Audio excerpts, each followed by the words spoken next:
A shakeup to the Mets rotation as Steven Matz will be out 3 weeks because of a partial tear of the lat muscle on his left side. The rookie has given the Mets a key spark in recent weeks as he made his major league debut on June 28th and allowed 2 runs in 7 2/3 and also went 3 for 3 at the plate.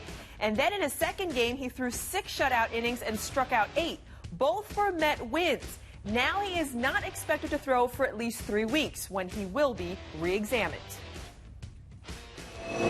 For more on the situation, let's welcome in Daily News' baseball columnist John Harper. John, what is your initial reaction to all of this news? Well, obviously bad news for the Mets. They can't seem to avoid it sometimes with injuries. And you mentioned it, 3 weeks at least, because the Mets are saying he's not going to throw for 3 weeks.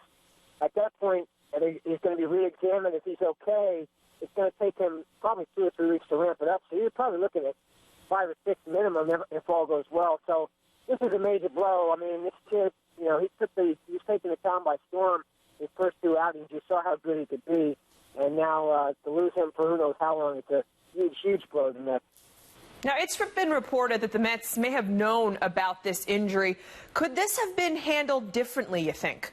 Yeah, absolutely. I mean, it looks like it anyway, because, Terry Collins said that Matt was bothered by tightness in the lat area after his first start, and that's one of the reasons that they were going to be protective of his pitch count. I mean, who knows? Maybe if they had skipped that start and pushed him back, maybe they could have prevented this tear.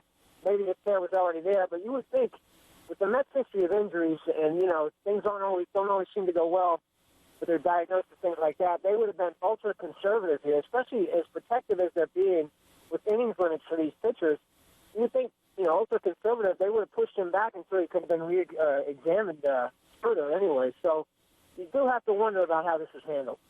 The theme this season has been that 5-6-man rotation. How does this all shake up the rotation now? Well, you'd have to think they're going to go back to 5 immediately. Five isn't the problem as far as right now. It's about they went to 6 to limit innings for the end of the season because they don't want to run out of innings that they have capped at some point for Harvey, especially, and Syndergaard, and to some degree Matt and DeGrom. But I would think they'll go back to 5 now and let it play for a while. If they do get Matt's back, they could still go back to 6, or you could still have, at some point, you maybe bring Dylan G back up as a 6th guy if you really run into those innings limits.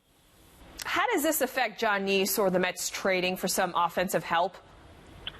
Well, he's off the block, I would think, for sure. You can't trade him now. He's been really good for them, and they're going to need him if they're going to stay in this. If they're going to stay in the race for a wild card, especially with Matt Scott. He gave you that high-end stuff. You could count on him to be, maybe a dominant pitcher.